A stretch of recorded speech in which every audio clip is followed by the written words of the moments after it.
Hello everyone, welcome to the YouTube channel of logical chemistry.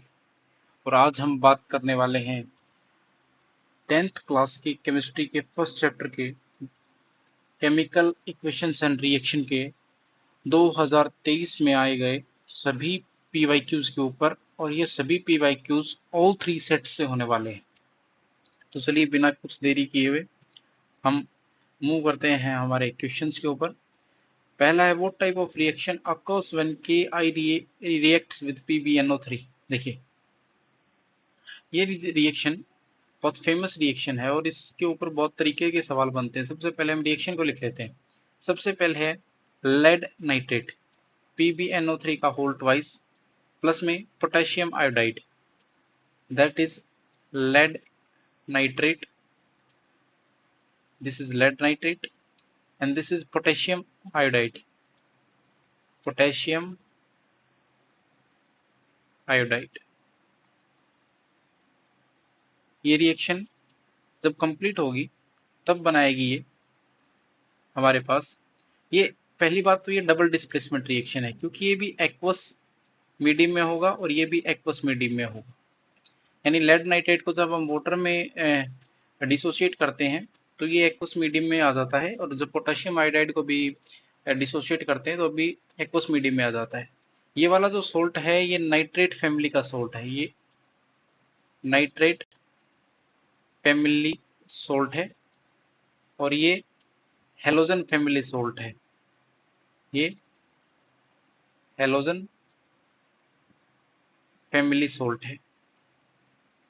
ये कौन बताता है कि कौन सी फैमिली का सोल्ट है? तो ये एनाइन डिसाइड करता है कि कौन सी फैमिली का सोल्ट है। एनाइन डिसाइड करेगा हमेशा। चलिए, डबल डिस्प्लेसमेंट रिएक्शन होगी तो PbI2, क्योंकि Pb यहाँ पे +2 में है, पोटेशियम यहाँ पे +1 में है, तो PbI2। यहाँ पे नाइट्रेट -1 में है और यहाँ पे आयोडाइड भी -1 में है, प्लस में पोटेशियम नाइट्रेट की NO3 बनेगा। इसको आप बैलेंस कर लीजिएगा, ये भी एक्वस और ये भी एक्वस।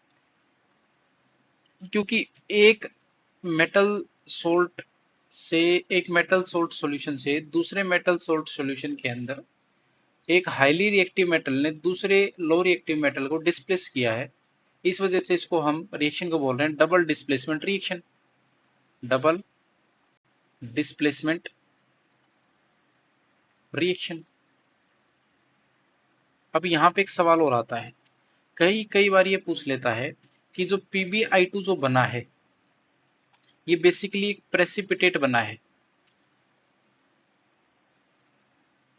ये बेसिकली एक प्रेसिपिटेट बना है। प्रेसिपिटेट वो होता है जब कभी भी हम दो सोल्ट सॉल्यूशंस को मिलाते हैं और रिएक्ट करने के बाद एक नीचे सेटल डाउन हो जाए बॉटम के अंदर। यानी हमने एक टेस्ट ट्यूब के अंदर एक्वस मीडियम में लिया, ये हमारे पास एक्वस मीडियम में है।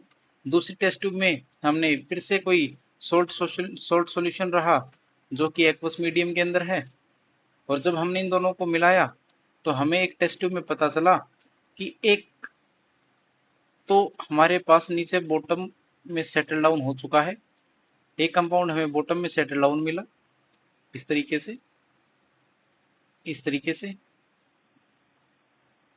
इस तरीके से, और ऊपर हमें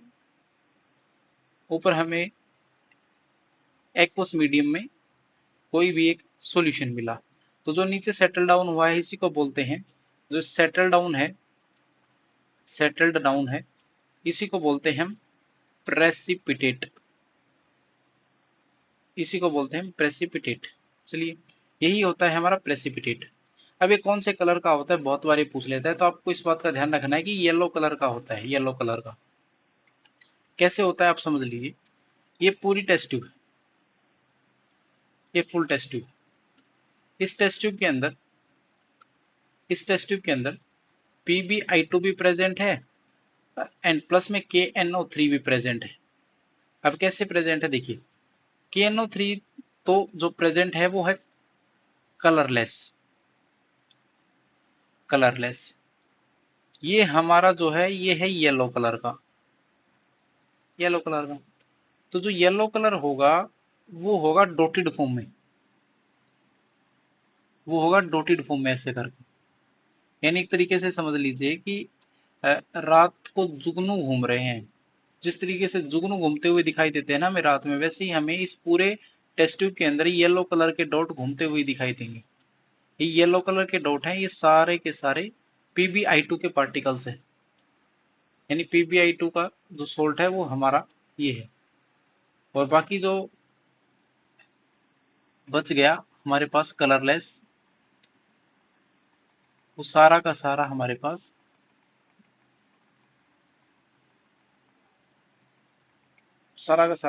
जो है वो एक तरीके से KNO3 होगा। Next question is, what is the white substance formed when magnesium ribbon Burns. यानी हमने मैग्नीशियम रिबन को जब ऑक्सीजन की प्रेजेंस में बर्न किया तो हमारे पास क्या बना, बर्न किया तो हमारे पास बना मैग्नीशियम ऑक्साइड। हमारे पास बना मैग्नीशियम ऑक्साइड। एक बात का ध्यान रखिएगा कि आप चाहे किसी भी केमिकल रिएक्शन को सोल्व कर रहे हो या आप उसको एज ए एग्जाम्पल लिख रहे हो, आपको दोनों ही सूरत में बैलेंस्ड लिखनी है। तो ये बात ध्यान रखिएगा आप। हम किसी सवाल में बैलेंस नहीं करते हैं तो ये आपका काम है कि आप उसको बैलेंस करेंगे। तो इस केस में हमारे पास मैग्नीशियम ऑक्साइड बना है और ये मैग्नीशियम ऑक्साइड सॉलिड फॉर्म में होगा। और जो मैग्नीशियम जलाने के बाद जो नीचे राख बचेगी दैट इज मैग्नीशियम ऑक्साइड। और यही होगा आपका व्हाइट कलर का कंपाउंड। इसी को बोलते हैं magnesium oxide. Now next question is, which of the following in is an exothermic reaction. आपको एक बात का ध्यान रखना है कि जब भी आप किसी को भी एक्सोथर्मिक रिएक्शन बोल रहे हैं ना, तो एक्सोथर्मिक और डीकम्पोजिशन में एक छोटा सा फर्क है। ठीक है, एक्सोथर्मिक में हमेशा हीट रिलीज होती है, हीट रिलीज होती है। ठीक है, एक्सो और जो डिकम्पोजिशन होता है उसमें हो सकता है हीट रिलीज हो और हो सकता है ना भी हो। तो डिकम्पोजिशन में ये हमेशा ट्रू नहीं है कि हीट रिलीज होगी, लेकिन यहाँ पे हमेशा होगा। तो हमारा जो आंसर होगा that will be our answer C, क्योंकि यहाँ पे हीट रिलीज हो रही है। ठीक है, आपको इस बात का ध्यान रखना। एक यहीं पे एक छोटा सा फैक्टर और समझ लो, which is decomposition versus exothermic हमने पढ़ लिया है। एक डिकम्पोजिशन वर्सेज कंबशन, आपको इस बात का ध्यान रखना है। ठीक है, डिकम्पोजिशन में a single reactant break down into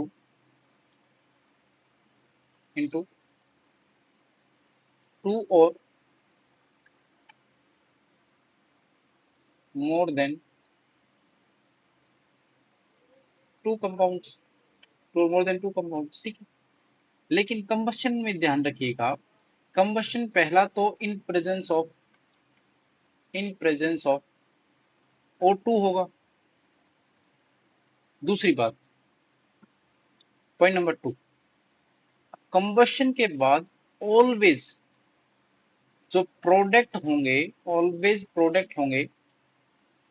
वो CO2 और वाटर होंगे, CO2 एंड वाटर H2। और हो सकता है साथ में हीट भी हो, ठीक है। और हीट हमेशा निकलती है कंबशन, जब भी आप किसी चीज को जलाओगे तो वहां से हीट निकलेगी। तो CO2 H2 और हीट यही निकलती है। इनके अलावा आप ये बात नोट में लिख लीजिएगा, इन तीन प्रोडक्ट्स के अलावा और कुछ नहीं बनता, कुछ नहीं बनता। क्योंकि उसका एक रीजन है, मैं रीजन को नोट के तौर पे लिख देता हूं आपके लिए। उसका रीजन ये है कि जब भी हम किसी चीज का कंबशन करते हैं ना, तो हम उसको कंप्लीट कंबशन कंसीडर करते हैं। और जब कंप्लीट कंबशन होता है ना, तो केवल heat CO2 and H2O he produce होगा, प्रोड्यूस होगा। इस बात का आप खास तौर पे ध्यान रखिएगा।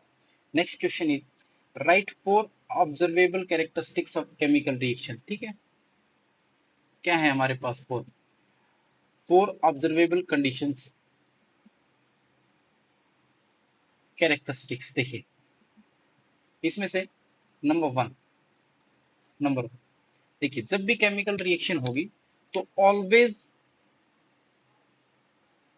Always new substance with different physical and chemical properties के साथ बनेगा।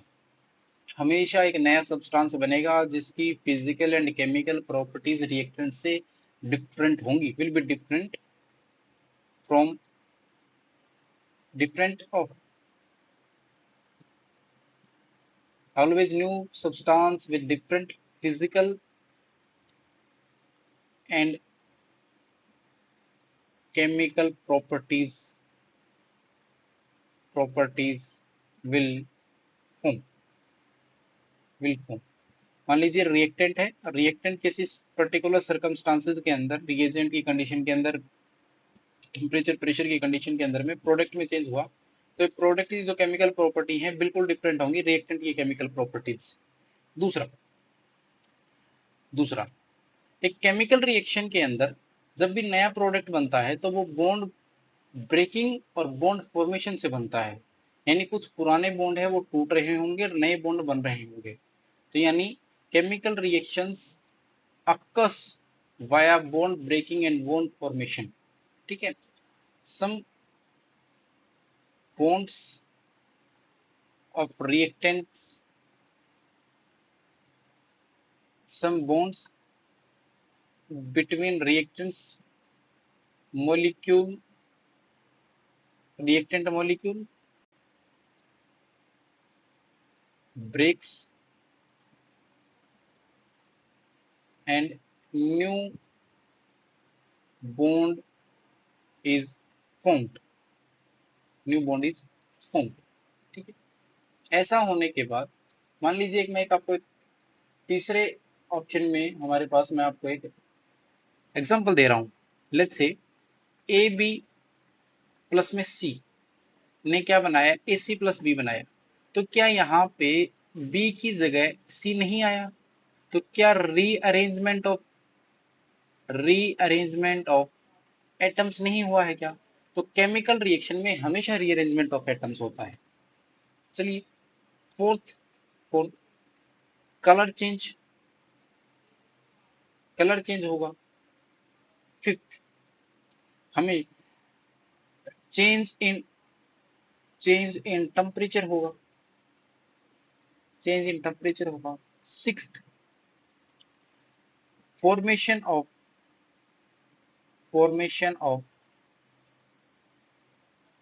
प्रेसिपिटेट होगा। चलिए, और इसके अलावा जो भी आपको समझ आता है, जो भी आपको ध्यान में आता है तो आप उसको कर सकते हैं। तो 6 जो हैं, पहली 3 को आपको बहुत ध्यान रखना है क्योंकि केमिकल रिएक्शन की बिल्कुल ये तरीके से समझिए कि हार्ट बीट है। these 3 factors are the main। चलिए, what happen when an iron nail is placed in a copper। चलिए, इसका मतलब हमारे पास एक बीकर है,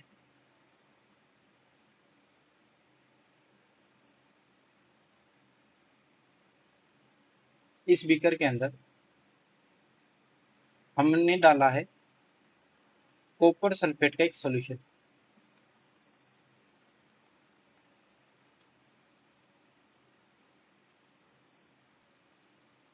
कॉपर सल्फेट का एक सॉल्यूशन। चलिए, इसके अंदर हमने एक नेल डाली, इसके अंदर हमने एक नेल डाली।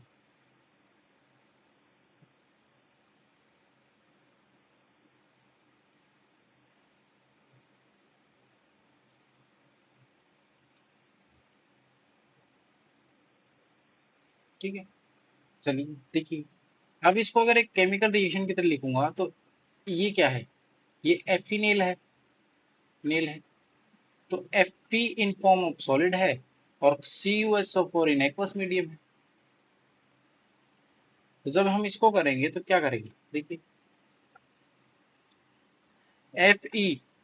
FeSO4 प्लस में ये एक्वस मीडियम और प्लस में कॉपर अकेला रह जाएगा। चलिए ऐसे कैसे हुआ, ये डिस्प्लेसमेंट रिएक्शन हुई। मैं आपको बता देता हूँ कि Fe ने कॉपर को डिस्प्लेस किया और डिस्प्लेसमेंट रिएक्शन यहाँ पे हो गई। आप ये कहोगे कि ऐसा कैसे हुआ, तो हमें इसके लिए हमें रिएक्टिविटी सीरीज ऑफ या एक्टिविटी सीरीज ऑफ मेटल्स के ऊपर जाना होगा और वहां पे ये देखना होगा कि जो आयरन है वो कॉपर से ऊपर है। अगर उस सीरीज के अंदर आयरन आयरन कहीं ऊपर है और कॉपर कहीं अगर नीचे है, कॉपर अगर कहीं नीचे है तो ये होगा लो एक्टिव और ये होगा हाई एक्टिव। अगर ऐसा हुआ तो ये रिएक्शन पॉसिबल होगी। In this case reaction will be feasible. Feasible का मतलब होता है कंप्लीट होगी, रिएक्शन विल बी फिजिबल। और कहीं पे अगर ऐसा हुआ कि कॉपर ऊपर है और आयरन नीचे है तो उस केस में आयरन माना जाएगा लो एक्टिव और कॉपर माना जाएगा हाईली एक्टिव। तो इस केस के अंदर, in this case reaction is not feasible. Not feasible, feasible का मतलब है कि पॉसिबल नहीं होगी,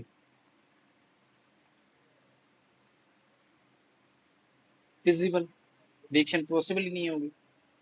अब हमें देखना है एक्टिविटी सीरीज को। देखिए एक्टिविटी सीरीज अब आप देखेंगे तो आपको ये बात साफ साफ पता चलेगी। देखिए कैसे देखना है, please stop calling me a careless zebra.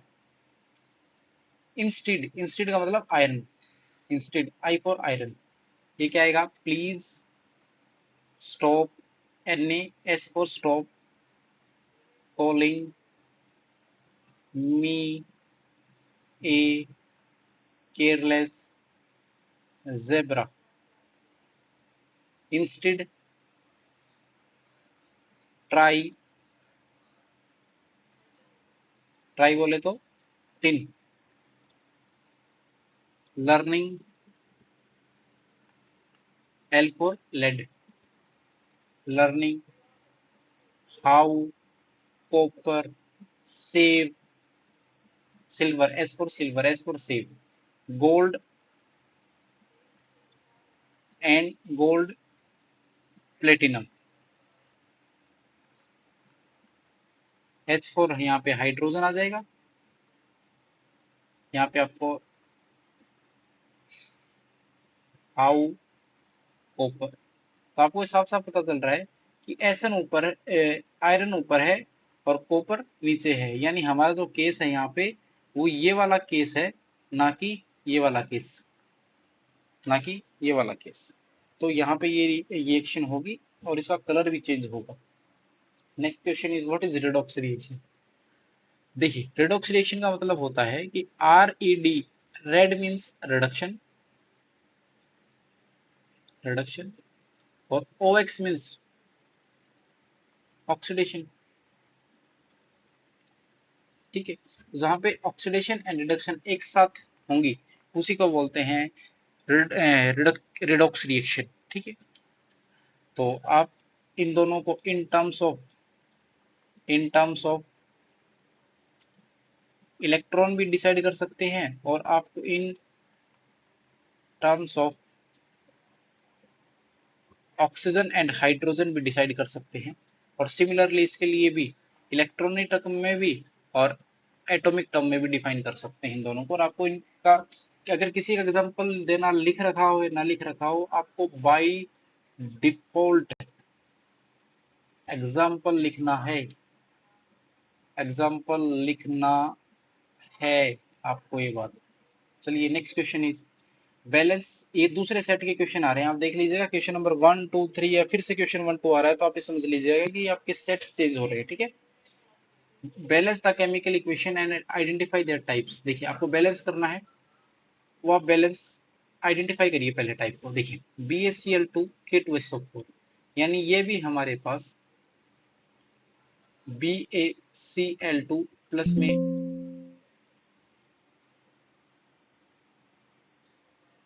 में K2SO4। देखिए इस रिएक्शन को देख के आपको लग रहा है कि जो भी दोनों मेटल सोल्ट सॉल्यूशन हैं वो एक दूसरे के साथ अपना अपना मेटल है वो एक्सचेंज कर रहे हैं, यानी कोई एक हाईली एक्टिव मेटल होगा वो लो रिएक्टिव मेटल के साथ डिस्प्लेस हो रहा होगा, तो इसको कहते हैं डबल डिस्प्लेसमेंट रिएक्शन।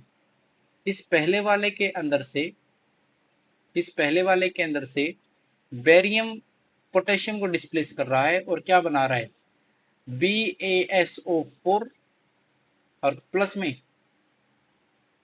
KCl, ठीक है। दूसरी रिएक्शन, इसका मतलब ये हमारे पास कौन सी रिएक्शन है, this is double displacement displacement reaction, this is double displacement reaction. दूसरी रिएक्शन है हमारे पास दूसरी रिएक्शन है हमारे पास कि ZnCO3 जिंक कार्बोनेट प्लस में हीट दी गई है इसको, और ये टूट रहा है जिंक ऑक्साइड में और प्लस में CO2 में टूट रहा है। इसका मतलब एक रिएक्टेंट था और वो टूट रहा है दो रिएक्टेंट में, तो इसको क्या बोलते हैं, इसको बोलते हैं डीकम्पोजिशन रिएक्शन। और डीकम्पोजिशन रिएक्शन में भी ये हमारे पास हीट दी हुई है, तो हीट का मतलब होता है हीट को ही हीट को ही हम बोलते हैं थर्मल एनर्जी, यानी थर्मल एनर्जी का यूज किया जा रहा है किसी भी कंपाउंड को ब्रेक करने के लिए, इसको बोलेंगे हम थर्मल डीकम्पोजिशन रिएक्शन।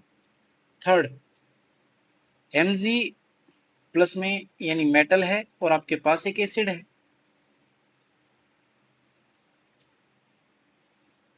जब मेटल एसिड के साथ रिएक्ट करेगा तो हमेशा क्या बनता है H2 गैस बनाता है, और H2 गैस कौन सी साउंड देती है, पॉप साउंड देती है, पॉप साउंड देती है। साथ में क्या बनेगा, मेटल सोल्ट बनेगा, MgCl2 बनेगा, ठीक है। इसका मतलब ये वाली जो रिएक्शन है ये कौन सी रिएक्शन है, देखिए पहले देखिए, बड़े ध्यान से देखना है आपको। पहले हमारे पास Cl के साथ हाइड्रोजन अटैच था, लेकिन जब हम दूसरे प्रोडक्ट की साइड जाके देख रहे हैं Cl के साथ कौन लगा हुआ है Mg, यानी हाइड्रोजन नहीं रहा, यानी लॉस ऑफ हाइड्रोजन हुआ है। और लॉस ऑफ हाइड्रोजन ही क्या होता है, रिडक्शन होता है, ठीक है। सॉरी, लॉस ऑफ हाइड्रोजन क्या होता है, ऑक्सीडेशन होता है।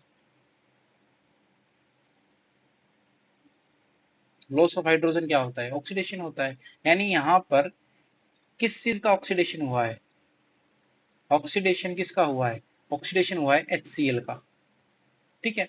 अब यहाँ पे देखिए दूसरी तरफ मैग्नीशियम के साथ कुछ भी नहीं है, और मैग्नीशियम के साथ यहाँ पर Cl लग गया, यानी मैग्नीशियम यहाँ पे जीरो ऑक्सीडेशन स्टेट में था, इलेक्ट्रॉनिक टर्म में बात करेंगे, और यहाँ पे +2 में आ गया। यानी यहाँ पर सीधी सीधी बात यह है कि Mg ने 2 इलेक्ट्रॉन को लूज किया है और Mg+2 में आ गया है, और लॉस ऑफ इलेक्ट्रॉन हुआ है। यहाँ पे क्या हुआ है हमारे पास, लॉस ऑफ इलेक्ट्रॉन, और लॉस ऑफ इलेक्ट्रॉन ही क्या होता है, ऑक्सीडेशन होता है। तो यहाँ पे यहाँ पे आप देखेंगे कि लॉस ऑफ जो लॉस ऑफ इलेक्ट्रॉन हुआ है वो Mg से हुआ है, तो ऑक्सीडेशन भी किसका होगा, Mg का होगा, ठीक है। तो यहाँ पे जो रिएक्शन निकल के आ रही है दैट इज ऑक्सीडेशन रिएक्शन, ठीक है। नेक्स्ट क्वेश्चन इज, और आप इसको ये आपका होमवर्क है कि आप इनको बैलेंस करना है। होमवर्क आपका क्या है कि balance the equations, balance the equations, आपको बैलेंस करना है इक्वेशंस को। तो ये थे आपके 2023 2023 में तीनों सेट से आने वाले सभी सवाल केमिस्ट्रीज के। आई होप आपको ये सेशन पसंद आया होगा और आगे भी हम 2024, 25 और 26 के क्वेश्चंस को लेके आएंगे। बहुत लिमिटेड कंसेप्ट हैं और बहुत लिमिटेड क्वेश्चंस हैं, बस उनको पूछने का तरीका डिफरेंट होगा और उन तरीकों से रूबरू होने के लिए मिलते हैं आपको नेक्स्ट सेशन में। तब तक के लिए ध्यान रखिए। शुक्रिया, बहुत बहुत धन्यवाद जुड़ने के लिए आपका, और सीखते रहिए, समझते रहिए। Thank you so much.